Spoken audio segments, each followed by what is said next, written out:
Empress. How are you doing tonight? I'm just blessed to be here. You seem like you're in very good spirits. You're looking beautiful. Thank you. Yeah, you always do. But tonight you're especially radiant. I thought the program last night was very good. You know, I learned a lot, and it's just good to see the focus on the sisters. So tonight makes the third session of our trilogy or trinity. We began with the African presence at the fountainhead of Mesoamerican civilization and then resistance. And this is kind of what I wanted to do. So let's start with the photographs. It's going to be visual. I see these two very, very handsome gentlemen right here. And so this is a program that we're going to work on. I'm going to speak about 20, maybe 22 minutes or something like that, and then turn it over to Brother Jose, my brother. And then we'll have some questions and answers, hopefully at the end. Now look at this little bitty map. Sorry, it's small, but at least the countries are, they're in color so you can see. This is a geography that we're talking about. Of course, Brazil, the big one in the middle. And then these are the three Guyanas, Suriname, French Guyana or Guyana, and then Guyana itself. And then of course, Venezuela, Hugo Chavez country, Colombia, which has the largest of the Black populations in South America outside of Brazil. And then Ecuador, also a sizable African population, Peru, where we're going tonight, and then Bolivia. And then another little bitty one, and then the rest will be regular size. You can see right on the coast, Lima in the center.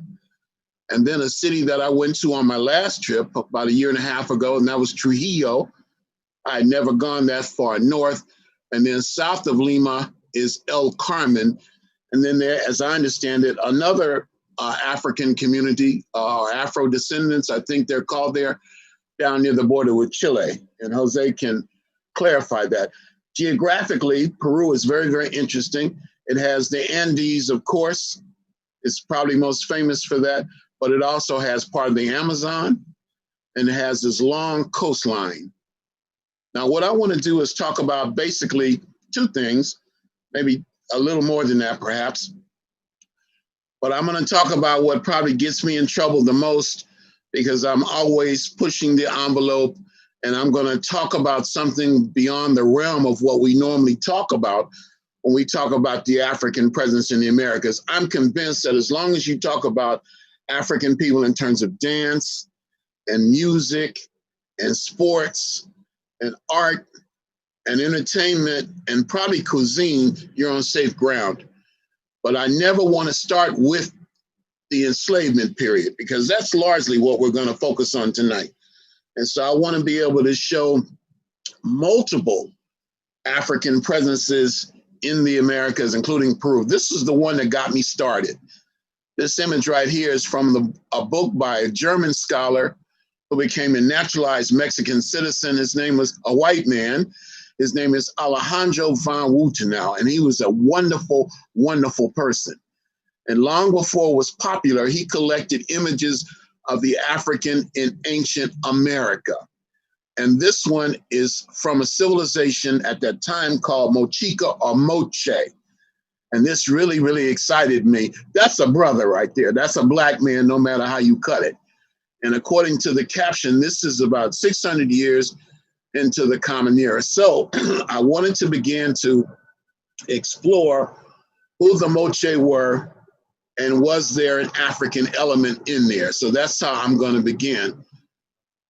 This is the next best one I found. And this is in Lima, Peru, in the Rafael Herrera Museum. I've been to Peru, I think 5 or 6 times now, a couple times by myself. And I've taken 3 groups there. And when I first started visiting Peru, this museum, which is a private museum, would not allow you to take photographs. And eventually they changed that policy. And now I think the museum is so important that every time I take a group to Peru, or every time I go, we make it a point to visit this museum on the first day. That looks like a brother to me. Now the Moche civilization is important, and I'm no expert, I'm no authority, I'm exploring, I'm a student, and I'm sharing my findings. The Moche civilization comes hundreds of years before the Inca. Okay, I don't know if I would call it the parent civilization of Peru, but it's very ancient, and it existed on the northern coast. And I'm not saying that the Moche civilization, listen to me carefully, was an African civilization.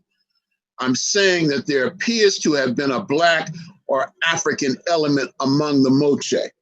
And that's what I want to explore. And to me, this photograph in the Rafael Herrera Museum says it all. That looks like a Black man. Now, the caption in the museum doesn't say anything about race or ethnicity, but that looks like a brother to me. If he lived in the United States today in 2020, he would be racially profiled. And this is all the same piece. Now, the Moche are also interesting because they built pyramids. And this may be the largest man-made structure in the Western Hemisphere, certainly in Peru, that I know of. And this is called the Pyramid of the Sun. And this is not far from Trujillo. They didn't use stone for this, they used mud brick. And as a result of that, you can see that it's deteriorated rapidly and you can't get in there. There's a big gate around there. So the best you can do is have a car stop in front of it and take a few photographs and keep on going. Also, it's interesting that the Moche civilization was along the coast. It is not a river-based civilization like the Nile Valley civilization or the Tigris, Euphrates, or Indus Valley. This was on the coast and the Pacific coast. And that also leads us to speculate even more that there may have been visitations from other areas. Another thing about the Moche that I found interesting, and let me pick up the pace, is that at least one woman in the Moche civilization was very prominent. And I was able to visit an archaeological site where she was buried. And she's called the Lady of Cow. And she was buried underneath these massive stone pillars. You had to be enormously wealthy and powerful to have a burial like that. I don't know if she was a queen or an empress, or she was married to a king, but if she was married to a king that was powerful, apparently she was even more powerful because we don't have evidence of the burial of her husband or father or son. And these gold objects were found in that tomb. And this is a reconstruction. I'm sure she's been lightened up a little bit here. And then these are all from the Rafael Herrera Museum, and these are all Moche. Now, I visited this museum at least 5-6 times. Like I say, it's a big deal. But the problem is most of the artifacts are not labeled, and they're all just put on these shelves together. They're not labeled. It's dark. It's hard to see anything.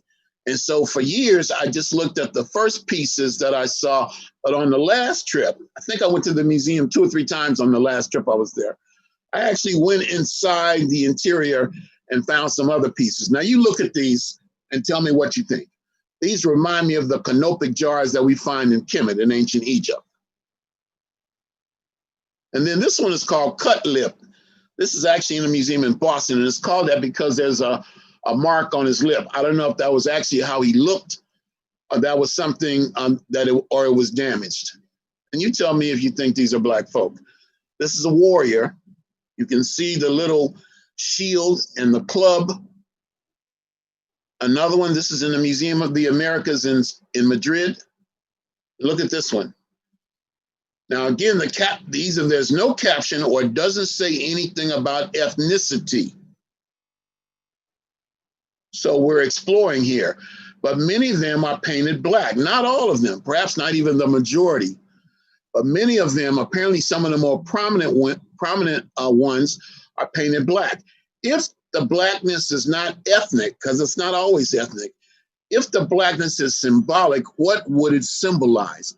What would the color Black have symbolized in Moche civilization? Look at this one. And you can see where it was originally painted Black, or at least part of it. There it is again. One more. This is a shaman. This is a healer. And there it is in the center. But you can see the majority don't look like that. And this is why I'm more inclined to say that there was an African, perhaps an African or Black element among the Moche, rather than saying that the Moche civilization was Black, which I do not believe. A warrior. Here's another one. And then as we move on, I'm going to leave it to my brother Jose. I know he's going to do an excellent job to talk about the African presence in the colonial period and I guess what we might call the Republican period. But there is one person that I want to point out, and of course, this is Saint Martin de Porres, the African saint, the prominent Black saint in Peru. And so Martin de Porres is very important to me. Here's one, and then here's another one, perhaps much better. Now, let me finish by just showing you images or photos of Black folk that I've captured or filmed and photographed the African on my travels to Peru. One of our translators last night, I got in late, and so was my good brother Carlos Chavez. And Carlos has been a very important part of my journeys to Peru. I think that we've been together on at least let me finish by someone should mute their microphone, please. Images or photos of Black folk that I've captured or filmed and photographed. Carlos has been an important person on, I think, 4 of my translators last night. I got there he is at the top as brother Carlos, the translator. And Carlos is a good brother, important part and an ally and a comrade to Peru. When I'm going to a place like this, especially or anywhere out of the United States, anywhere for that matter, and I'm going by myself, it's very important if your trips are going to be successful to have somebody on the ground that's looking out for you. And this is a nice photograph with the youth. This is on the outskirts of Lima. And all this is from my second trip. I think my first trip I went by myself with a girlfriend. When I'm going to a place like this, especially second time in the United States, I decided to go by myself and I'm doing whatever I want. It's very important. These two brothers, Carlos and I believe this brother is have somebody on the ground of the Villa, and they were kind of like my guys. And this is on the outskirts of Lima in the background. Malcolm and second MLK. My first trip I went by myself with a girlfriend. I'm going to was able to see the status of African people in Peru for the first time. This brother drove a horse and buggy. Very important. These two brothers, Carlos, I guess the traditional occupation for Black men in Peru. This is on one of my later trips. And this sister was a waitress in a restaurant that I took my group to. And she was so nice and so friendly, and I'll just be honest, so Black, that I was delighted for her to wait on our table, and she got an enormous tip. Now, these brothers here, and most of the photographs I'm going to show you are from El Carmen. El Carmen is the epicenter, I suppose, at least for Black folk in this region. I understand there are other Black communities farther north in Peru, but El Carmen is a community that I'm most not comfortable with, but I'm most familiar with. So these are all from El Carmen. And what I can see, the Black people there are being overwhelmed by people coming from the Andes. So now, as I see it, Black people are a minority in El Carmen. This is one of the schools. I'll go through here quickly. I essentially saw this girl grow up. You know, I would see her on virtually every trip, all in El Carmen at a local school. This was right after a big earthquake. These are just some of my favorite pictures. I was able to go through them this morning in the process of putting this presentation together. I hope you enjoy the pics. After this pandemic is over, whenever that is, one of the things I like to do with the WorldBeat Center is do a photo gallery. The African presence in Peru, Mexico, Bolivia, the entire region. This brother was one of my guides, and he's the best guide that I've encountered when it comes to the African experience in Peru. Very, very knowledgeable. I think a little Rastafarian child. And of course, I bonded with these brothers. We had to drink a lot of beer. I was forced to drink all of this cerveza. In fact, I think I drank more than I was forced to. This sister owned a little restaurant. And if you're a vegan or vegetarian, you would have a lot of problems. It would be, I guess, what you might call Peruvian soul food. In fact, a situation where it's best not even to ask what that is, but just dig in. Just delicious food. There she is again. Just images from El Carmen. Very distinguished looking brother. There's something about a brother with white hair that makes him look distinguished. I'm almost done. And of course, these are photographs. You might recognize some of the folk from tonight and last night, and Sister Empress Makeda. This was at the conference we spoke at, very successful. There's Carlos again, can't get rid of that brother. One more, you saw our sister speak last night. And here's a photograph of some members of the Rastafarian community.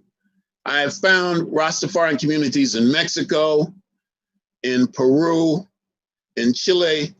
They're always very warm, very receptive, and they really look out for me. And I'm very, very grateful to them. I respect the Rastafarians so much. They kept alive a positive memory of Africa when it wasn't always popular to do so. They kept alive the memory of the Honorable Marcus Mosiah Garvey when it wasn't always popular to do so. They said it was good to wear your hair natural and to have a healthy diet and lifestyle. So I respect them a lot. And just another nice collage. This was the program itself. This was the flyer. Now I think I mentioned that some of the children I showed you in El Carmen were school children. One of the things I really try to do when I organize tours, especially if it's to a place where there's a Black population, is to make it a point to go to some schools and to bring school supplies. And one of the reasons for that is in that school in El Carmen that I went to, I think on my second or third trip, this was in the textbook, this was on the walls. Jack and Jill ran up the hill kind of stuff in 1950, and Jack and Jill don't look nothing like me. So I make it a point. Here's another example. And these are photographs that I took in the classroom with these Black students. So I make it a point when I take a group somewhere that we bring a bunch of school supplies and Black dolls to the students. And this is what we did on my last trip to El Carmen. We literally filled the table with Black dolls, school supplies. Very important, I think. We don't want to just see ourselves as tourists, but as travelers, as people who come to make a contribution. And this is in the school. You can see the children were very happy. One of my favorite photographs with a Black doll. And interestingly enough, a lot of these sisters and brothers, if not the entire region, subsisted on cotton. Like many African Americans, they were picking cotton, that cotton picking cotton. And there you can see containers of it in the cotton fields. One brother told me that you could go in those cotton fields today and still feel the presence of your ancestors there in the cotton fields near El Carmen, Peru, I guess in the Chincha district. And then this, as I finish, this is a photograph that I took on one of my early trips to Peru. This is right outside of Lima. Brother Carlos and I went here on a Saturday morning. I was supposed to give a presentation, but I didn't want to give a presentation, and those children really didn't want one, but I had a chance to talk to them.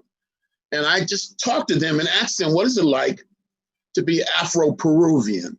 And they told me it was very hard. They told me about racial injustice. They told me about the names that they were called. So I said, you must be very sorry that you were born Black. And they said, no, we think being Black is a gift from God. And I was so moved by that. And I asked them what they wanted to do with their lives. One of them told me she wanted to be an airline attendant. And another one told me she wanted to be a doctor. And another young brother jumped up and said, I want to go to Africa. And I still get emotional and have tears in my eyes when I recall that interaction. And this photograph, I think, captures that. Look at their eyes, the innocence, the hope, the vision. And I hope that they're able to realize those dreams. And lastly, as I finish up, let me just say that in addition to the history, Peru is an incredibly beautiful place. It is extremely beautiful. And for me, the most beautiful part is the Andes. and just driving on these lonely highways, very little traffic, wide open spaces in these big, beautiful mountains surrounding you. So I love Peru. I've only had good experiences there, and I like the people, I like the food, I like the history, and there's so much to learn, so many archaeological sites to explore. And this, for those of you all who are interested, I am doing a webinar this weekend, get a chance to get a little plug in on the African presence in early Europe. We're gonna have time at the end for a few questions and answers. In fact, we're gonna deal with them jointly, but anybody can always get in touch with me at runoko@hotmail.com. I'm very accessible online, and you can go to my website, drrunoko.com, for the other programs that I'm doing, my books, et cetera, et cetera, et cetera. And having said all that, that's my thing. Now I turn it over to Brother Jose, and I'll come back at the end if there are any questions and answers, or questions or answers.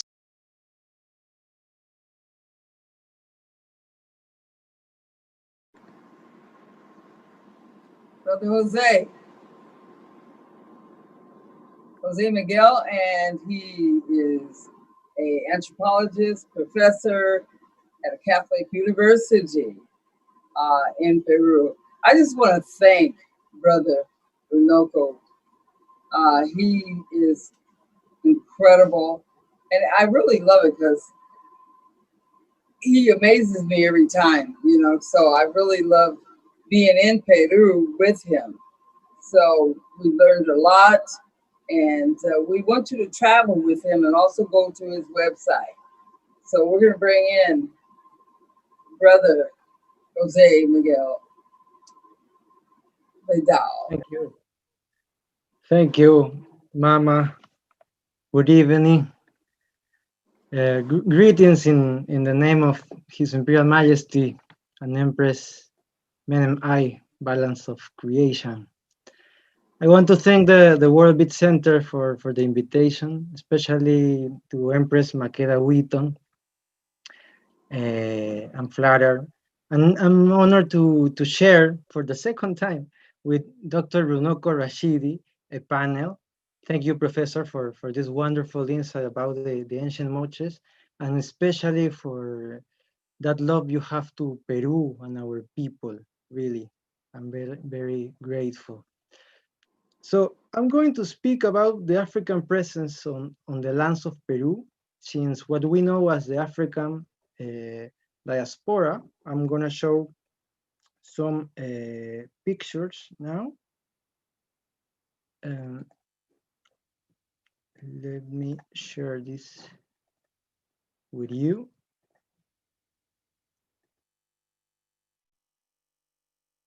Okay. So I truly believe this is an important topic to talk about, because Peru has this image, right, of the nation of the Incas, the Lamas, Machu Picchu, right?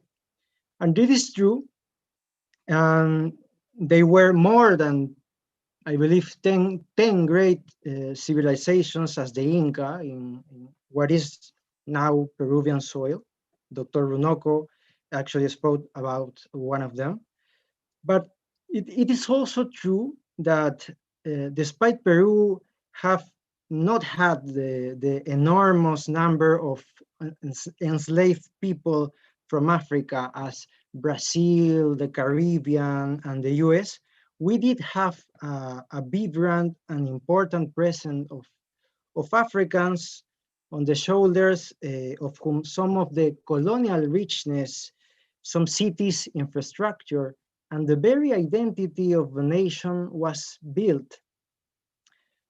Now, it's important to say before starting, as you may know, that the Africans who were captured and taken into slavery, into the slavery ships, were human beings, right? Human beings who were enslaved, as I always tell my students. And men and women who were teachers, healers, thinkers, astronomers, alchemists, blacksmith, craftsmen, knowers, and all kind of things, and probably noblemen and noble women. This is going to be relevant to understand some facts I'm going to speak about soon, so I can't emphasize this enough. So African people that were enslaved to be taken to the viceroyalty of Peru were mainly from Guinea, Santo Tomé, Saint Tomé Island, and Angola, right? So from Guinea came the Cocolies, Mandingas, Biojos, Wolof, and many others. From Saint Tomé Island were the Mina, the Terranobo, the Lukumi, the Yoruba, and Caravali.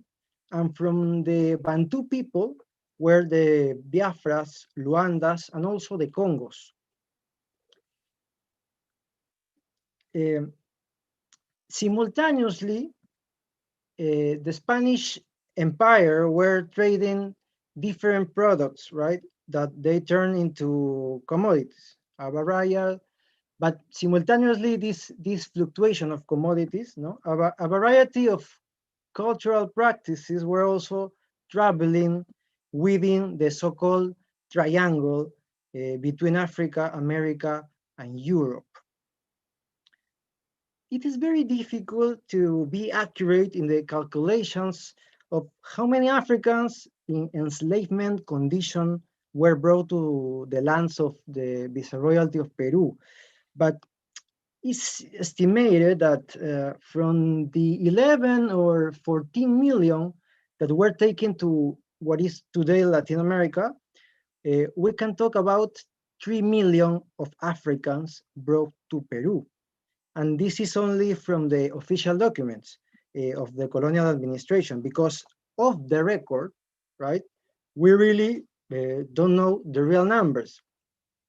The official route to Peru was by the port of Cartagena de Indias, which is in Colombia. Then they were taken to a port in Panama, and then could be by ship to the port of Callao, which is nearby Lima, or most of the time actually on foot from a northern city called Tumbes, no? A travel that took several days. It is really hard to imagine, right, how horrible could be this journey to the capital of the viceroyalty, walking in little groups or also in couples, chained by the neck. Nevertheless, unofficially, this wasn't the only way the slavery merchants brought Africans into Peru. Recent studies show that Africans came from the viceroyalty of Silver River, which is nowadays Argentina, Bolivia, Uruguay, and Paraguay. Also came from Brazil and the Capitanía General de Chile. Yeah. So this is a whole story to be researched, because you know, most people don't know that there were African presence in the Andes, right?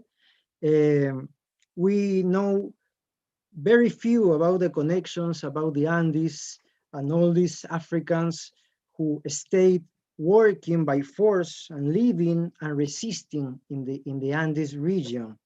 Now we have this image that the slavery in Peru was only on the coast, mainly was on the coast, right? But there is so much history to explore in the Andes region. And it is said for this reason, no, that the enslaved people that arrived Peru lands didn't born in Africa, because actually they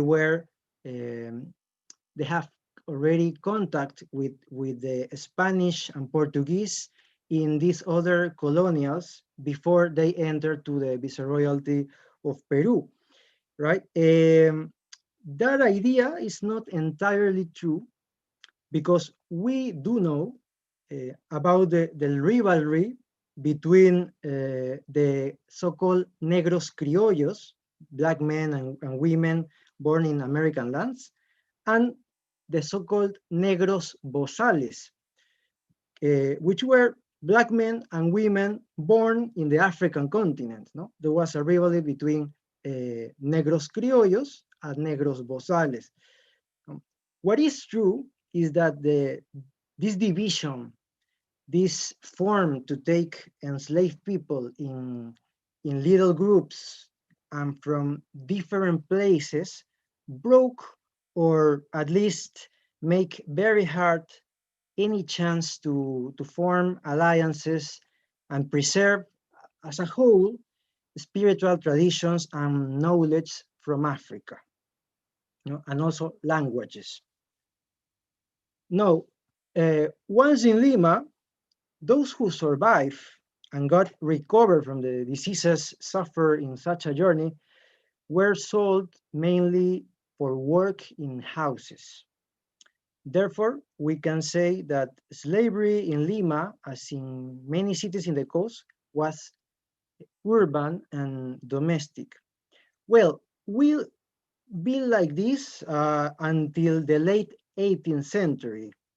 So generally speaking, these images of slavery, well known in US history, you know, with the enslaved farms and the plantation of the large cotton field with many black people working on, is not the right scene when we want to imagine slavery in Peru, at least at 16th and 17th centuries, because this is gonna change.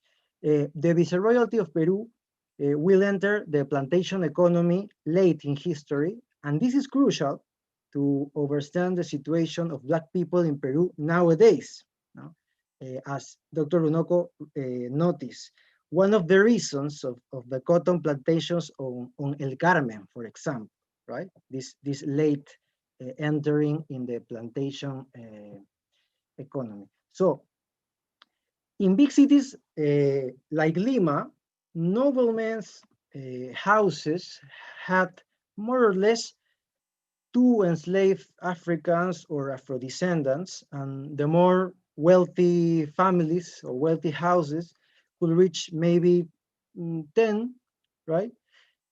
You can expect that the life will be easier in a domestic environment, but to a free man or a free woman who is considered a slave according to law, that will never be the case. Life will never be easy.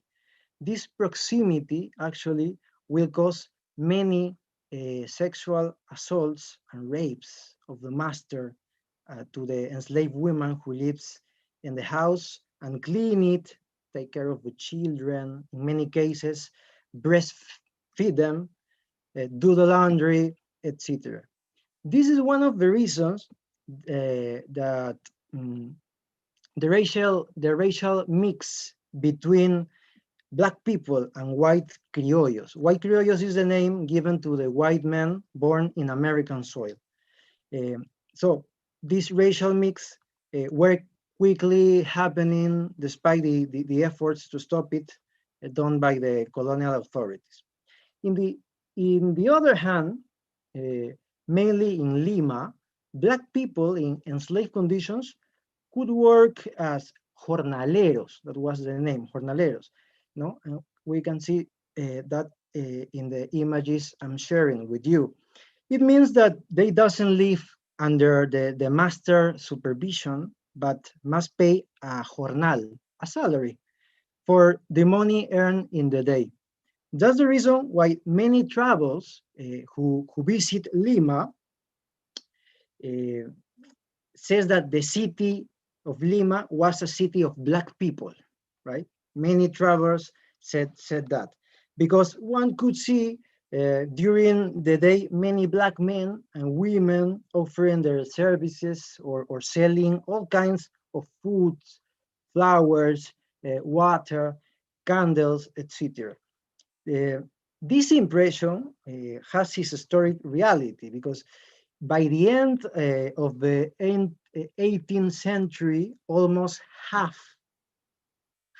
of Lima's population were Afro-descendants, no? Between enslaved and free ones. In this same period, other cities, I'm talking about the 18th century, other cities on the north coast, for example, Trujillo, have an Afro-descendant population that exceeded the white residents. So this public life and mobility around the cities of the coast is one of the reason of the miscegenation or mestizaje, and also sadly helps to produce many stereotypes that exist about Black men and women. But I started saying I want to talk about the resistance of Black people. The characteristics of this kind of slavery I'm talking about have its particular forms of resistance and response. Colonial Peru never saw a large Black rebellion, right?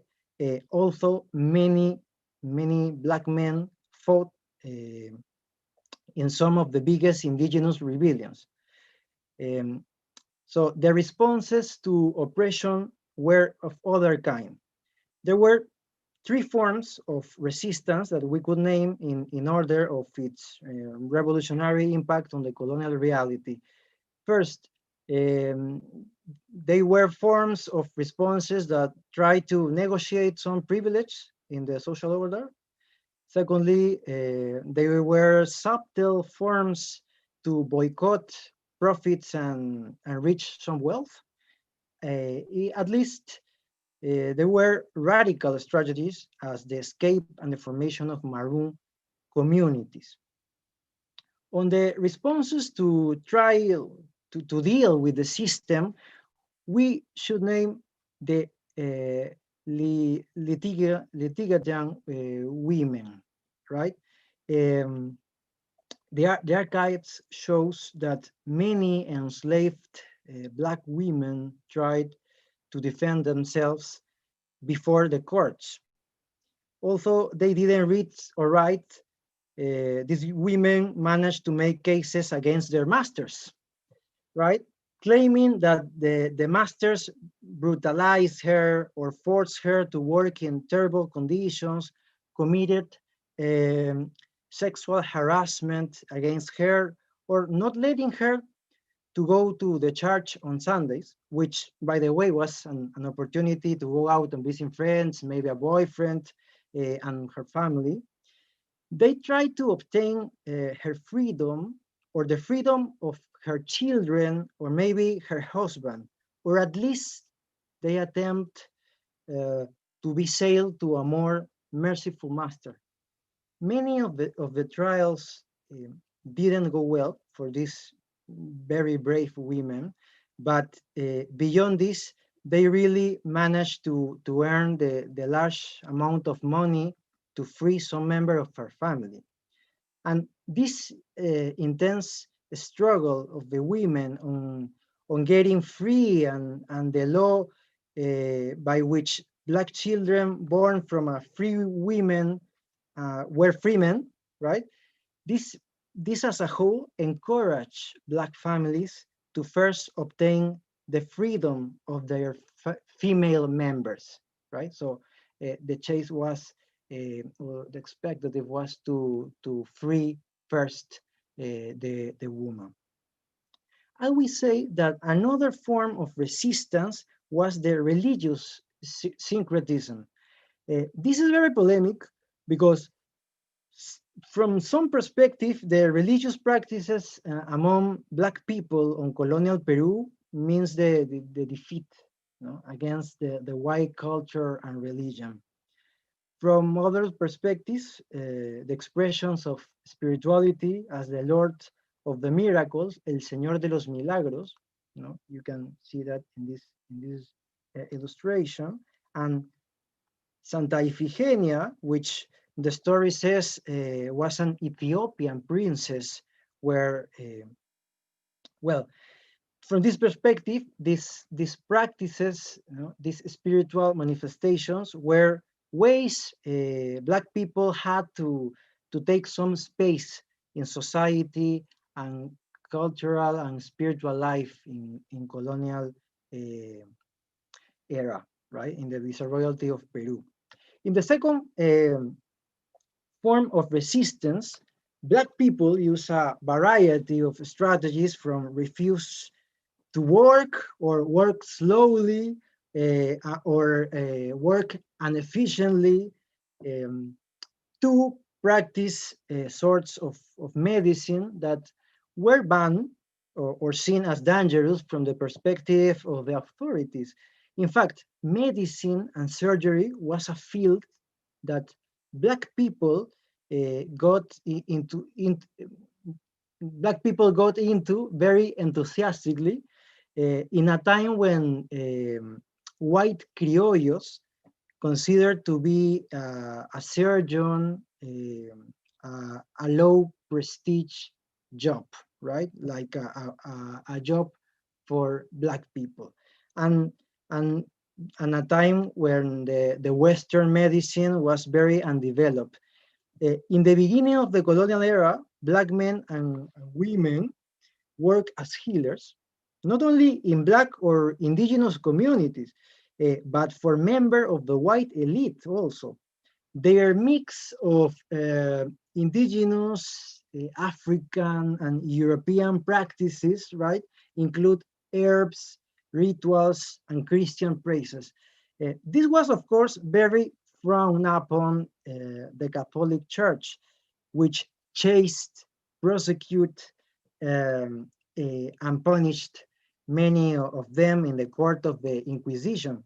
In fact, few people know that, and this is what are you looking at right now.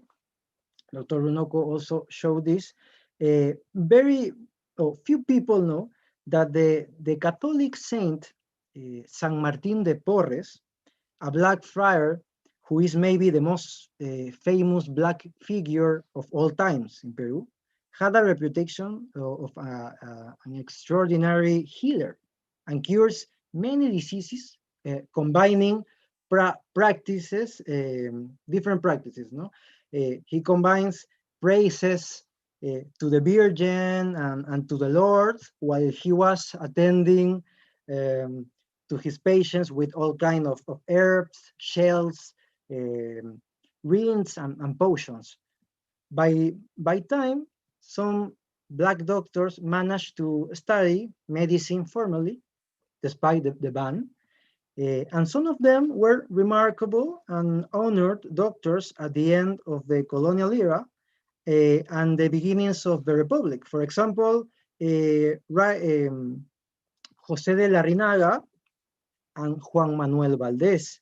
These particular two were conspicuous doctors and famous writers of journals and scientific publications, and their advances on some treatments and practices in surgery, in fact, really contributes to medicine and science back in the days. The third form of resistance was the Maroon lifestyle. This could involve escape from the master's domain and go to another city to act as a free man. But the most radical form to a Maroon was the life in a Palenque, right? This happened from the very beginning of the Viceroyalty, but it grew in the plantation times during the 18th century, when the enslaved people took advantage of the geography of the plantation in order to escape. As in many countries of South America and the Caribbean, Black men who wants to live a truly free life wants to form a palenque. This happened in many countries, and Peru was not the exception, right? So they built palenques on hillsides and woods. However, I must say that in the Peruvian case, these communities were what we know, right? Poorly self-sufficient because of the characteristics of the geography, and just lasted a few years.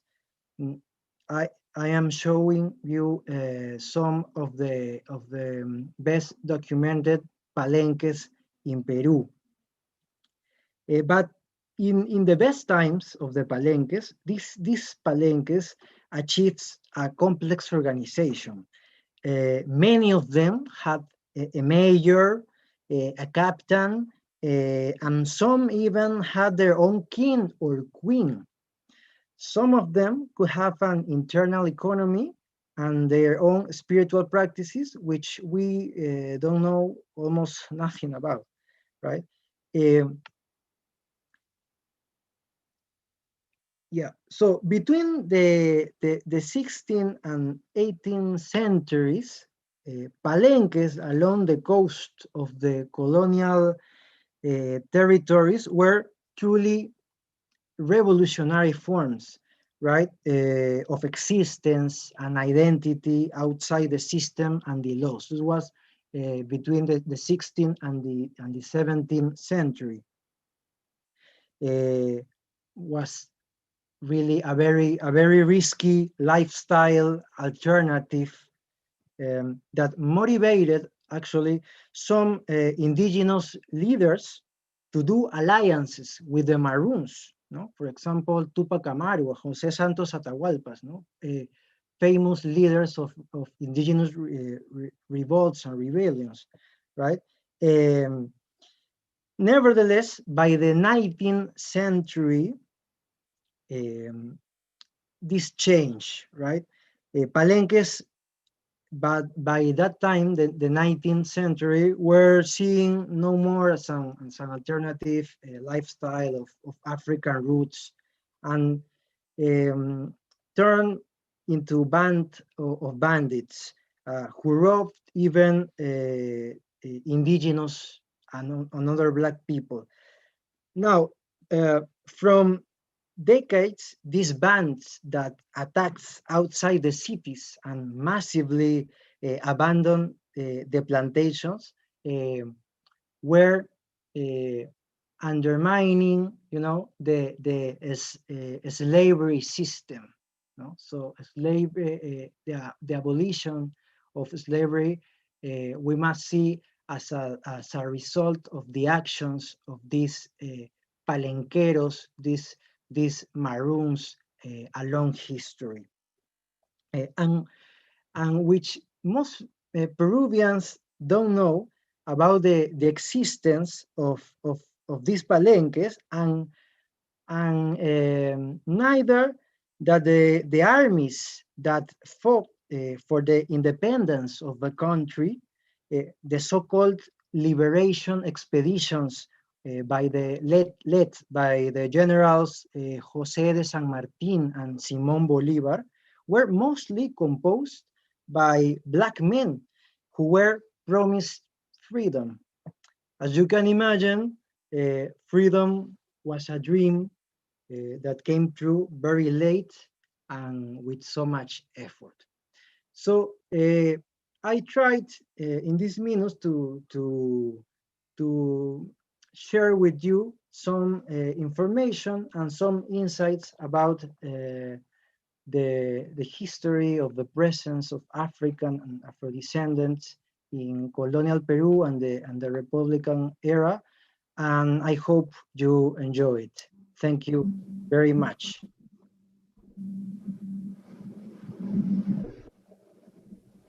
Jose, that was excellent. I mean, that was superb. I got a lot of information, That was outstanding, brother. Thank you very much. I do have a question. I found it hard to believe. I heard you say that perhaps 3 million Africans were taken to Peru? That's right. Doesn't that sound like an incredibly high number? Yeah, I was thinking that, but early today I check it up in some books and try to find where these calculations came from and where was by they count the books of the ships that Yeah. arrive to the ports, right? Mhm. And also the census, right? The census along the history. So it could be difficult to believe, but this is the numbers that the historians of Afro-Peruvian history are telling right now. Thank you, brother. It was excellent. Superb. Thank you for your words, Professor. Thank you. Thank you. A lot of people are watching in Peru, and they're very proud of you. You know, Jose. So I, pick up Peru and all our brothers and sisters. Over 20 years, and Runoko and I back. That right? Runoko's going to have a tour here as soon as this pandemic lets up. We're going to be all over the place. And WorldBeat Center is planning, just to be safe, in 22, a whole series of lectures, concerts at Rohan Marley's place in Cancun. So we want the whole diaspora in, South America and Ecuador, all over, African Americans, all of us come down and learn about this rich culture that's right next door that we were privileged to know. I mean, Baba has been talking about this for years, and all this is coming together. All this knowledge is coming together. Let me ask another question and make another point. In our conversation before, a couple weeks ago, you mentioned the book, I think, The Black Doctors of Colonial Peru. Is that the name of the book? Well, I got that book. I have it. Of course, I have thousands of other books that I haven't read yet. But I'm wondering if this tradition of Black surgeons, Black doctors, was confined to Peru, or would you also find that in, say, Bolivia or Ecuador or some of the other countries, or was that purely a Peruvian thing, the Black doctors? Well, I really don't know because there is no more research that I have read about it. But what I can say right now is that this ban that forbids Black men, mulattoes, no, right, so, to study medicine and participate formally in medicine was, applies to all the viceroyalty of Peru. The viceroyalty of Peru reaches Bolivia, right? Oh, I see. Yeah. So, okay. So Ecuador, no, and also which is actually Chile and Argentina. Then, by the time they were cut the map, right, and form other viceroyalties. But this ban was largely applies to the viceroyalty. All right, I got two questions. Empress Makeda, don't be mad at me. One, because now I can really get into this because I'm really trying to learn. Now, I was in Cartagena, Colombia last year, and they have a town called San Basilio de Palenque, which is founded by the man Bincas Biojo. And they have a beautiful statue of him. And there's another bust of him in a park inside Cartagena. Is there anything in Peru like that? For example, a monument to Francisco Congo, anything like that? No. Not already. All right, well, that was easy. The second one is, of all the studies you've done, what do you think are the most important areas for continued research in terms of the African presence in Peru? Well, I think I will mention two. One of them is it's a city on the coast. It's Cañete, right? It's Where on the up coast? North Lima. North. Yeah. Okay. North Yeah. coast. Yeah.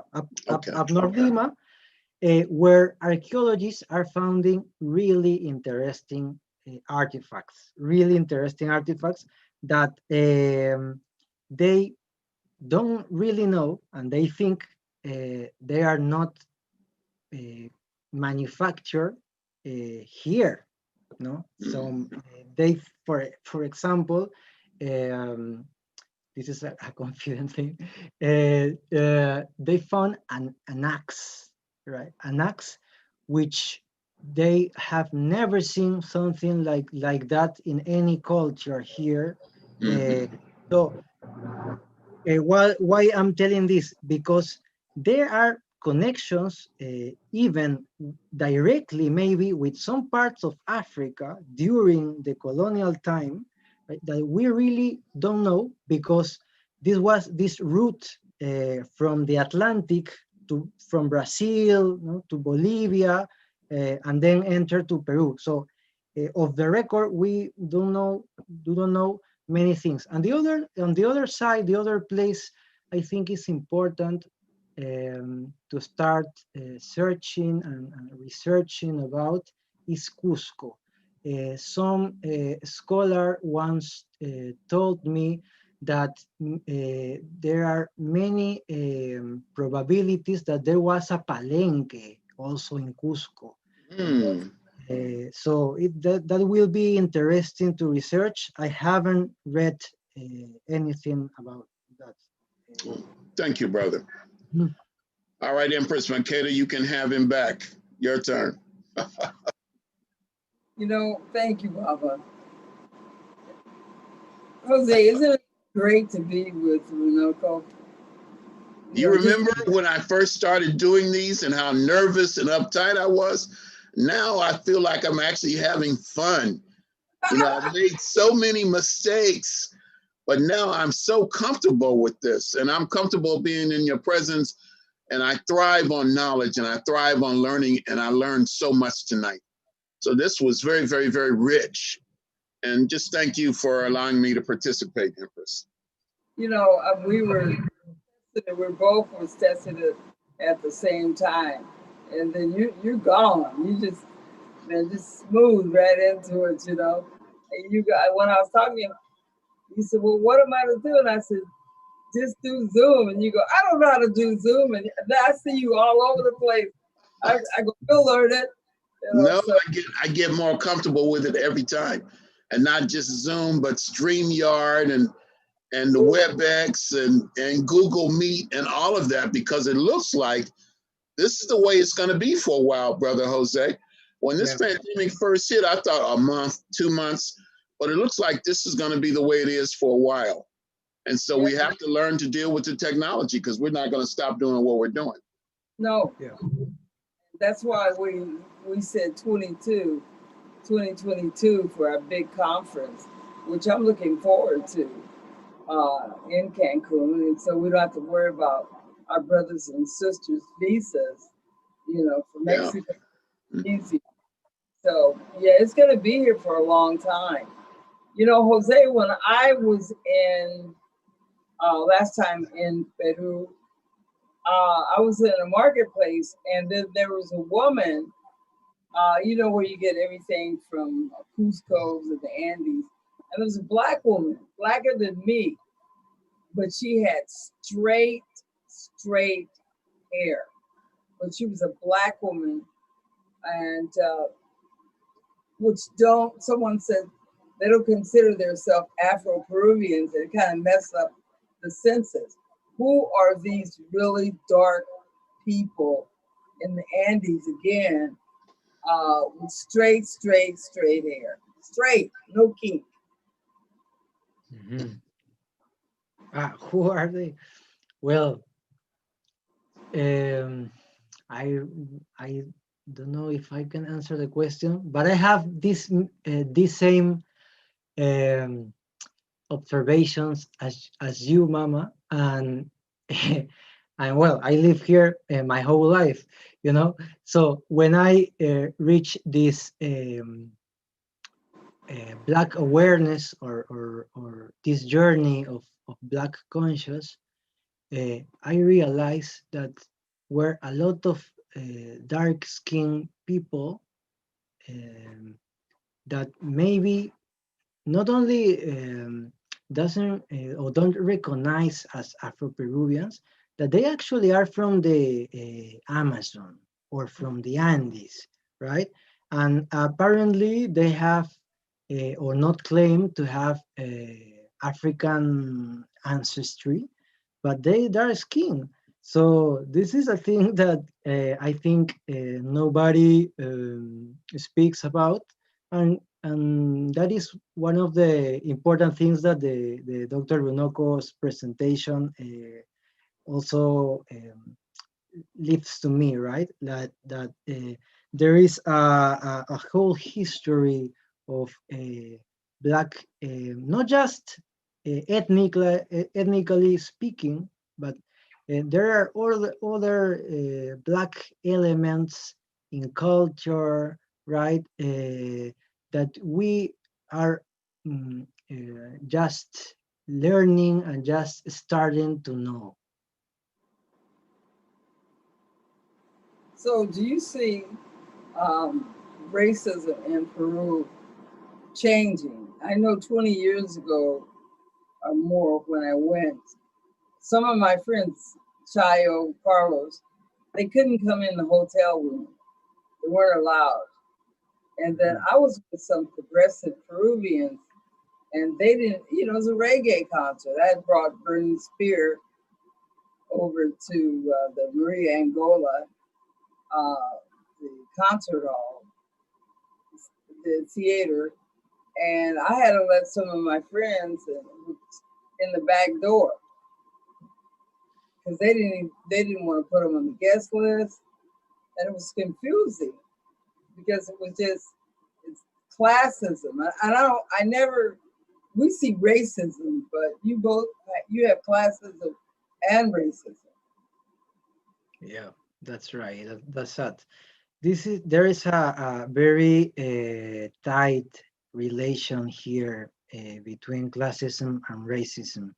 Is the kind of racism here? Well, it's different in other countries also, but well, comparing to the U.S., has the racism here has its own particular expressions and manifestations, and it's real. That what you observe and you notice is real. This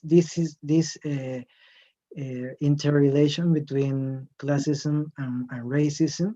You were, I think that was back in 20. What year was the concert of Burning Spear here? Maybe 2002, maybe. Uh, yeah, maybe, yeah. Yeah, that place, Mariangola, and people in Peru that is watching knows, is located in one of the most tourist districts in Lima, that is Miraflores. No Flores, yeah. Miraflores. So there, this is a district with fancy hotels, right? And many tourists from the States and from Europe, no? But it's a place where with many that is claimed to be one of the I don't know how to say that. One of the places which you can see the discrimination and the racism, despite the law of the district. You can see this when you go into a restaurant or a hotel or on a bookstore. Uh, these these these words in the wall in the door, no, in this place is not allowed discrimination, but reality is not always that way. Well, see, the classism there is since I was a personality and I was on radio in Peru and bringing concerts, I saw, there was no racism for me because I was in another class. Empress, I want to ask you a question. Why you've had success apparently bringing reggae groups to Peru and I guess also to Mexico?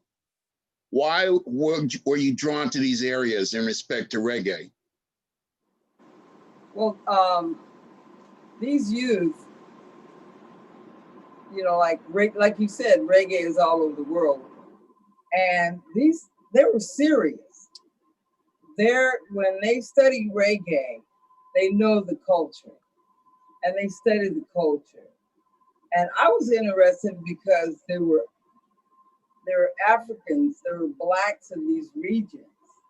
And if reggae was a way to lift their consciousness about Black people, about Marcus Garvey, about Haile Selassie, Rastafari, I wanted to see who these youth were. So Peru and Mexico are the other countries in the region you've also introduced, had concerts and what have you, and traveled to. Yeah, and Panama. Panama? Yeah. Oh, interesting. All right. Costa Rica.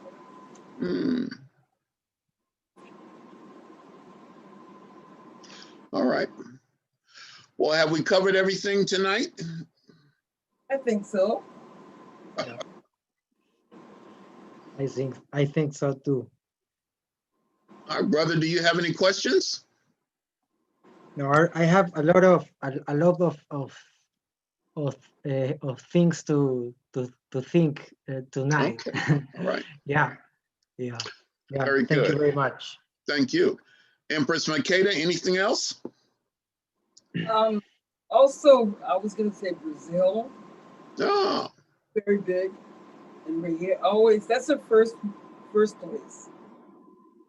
Okay. And I think that whole region, Colombia is big. Anyway, I was in there when Burning Spear was saying, do you remember the days of slavery? It was all white, upper middle class kids singing, and the Rastas couldn't get in. Really? No, it was amazing.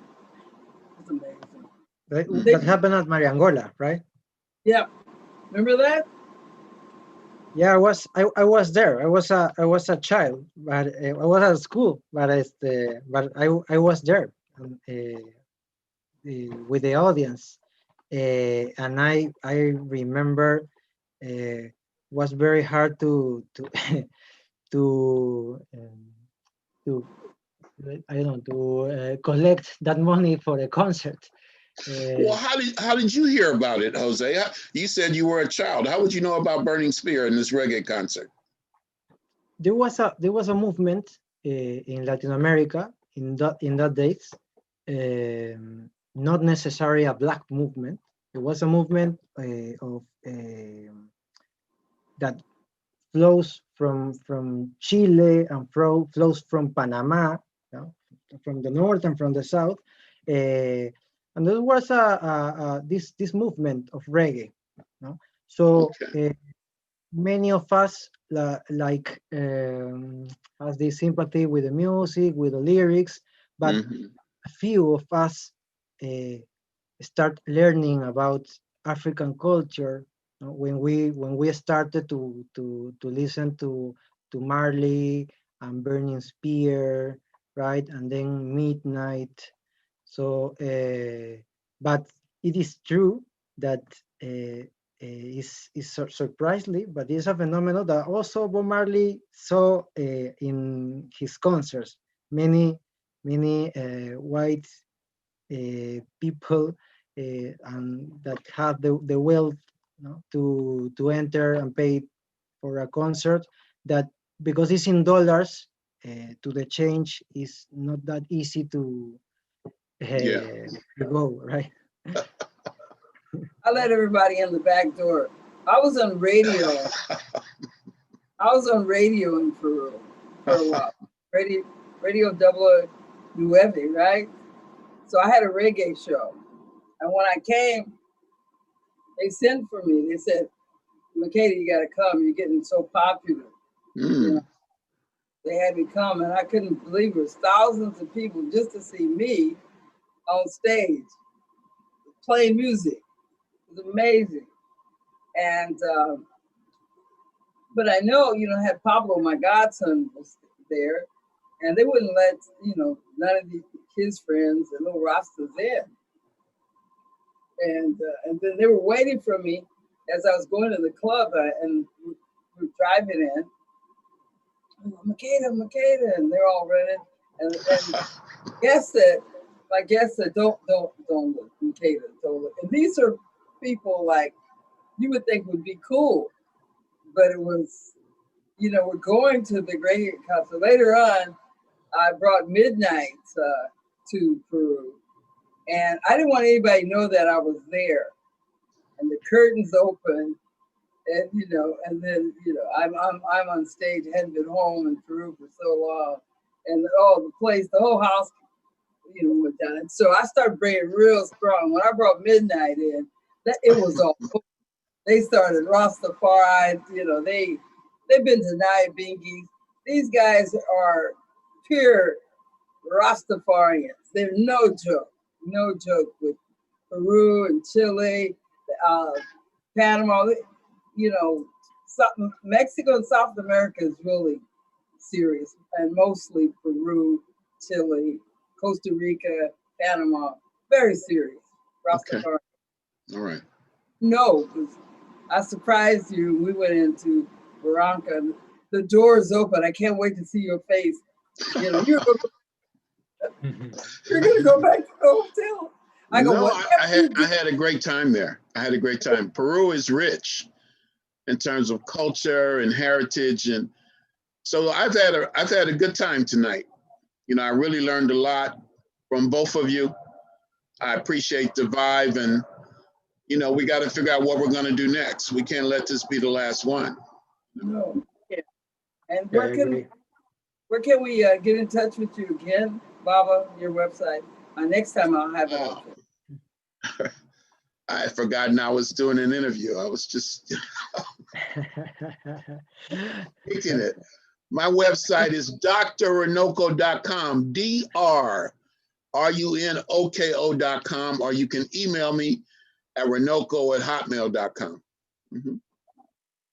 And what about you, my brother? How do we contact you? How do people contact you? Yeah, by email. So I will write it down. But maybe nobody's, well, I'm going to spell my email. Is JM VIDAL 1712 gmail.com. Right. Okay. All right, folks, I'm out of here. Peace. Hotel. Thank you. Hotel. Take care, brother. Jose, love you. Mama. I can't wait to see you. To everybody, I miss them and I love them. And we'll see you soon. We'll have another forum. We'll have everybody. Yeah. Thank you, Mama, for the invitation. Much blessings to all your staff and all the family at WorldBeat Center. Happy Coronation Day. Yeah. Yes, we're gonna speak probably that day. So we keep in touch. Oh, one other thing, real quick before I go. Thank you, Sister Berenice. She's always so helpful, and I know she's your right arm. So thank you, Sister. Berenice. Okay. Yeah. Good night, everybody. Good night. Good night, Professor. Rastafari. Every time, ever living, ever faithful, and ever sure. In these times, you know, pray for us over here because we're going to be going into election time, and this isn't a really pretty election. If we don't, you know, either way, we don't win. If we win, we lose. If we lose, we win. And if we lose, we lose. But don't want to be divided, as His Imperial Majesty would say, you know, in that speech, you know, war, you know. So we're His seeds. So we got to continue to plant the seeds of peace. So thank you so much for what you're doing in my home, Peru. One love, one people, one destiny. And none of us are free until all of us are free. Ja! Rastafari. Thanks. Thanks, Mama. Thanks, Berenice. See you soon. Bye-bye. Bye.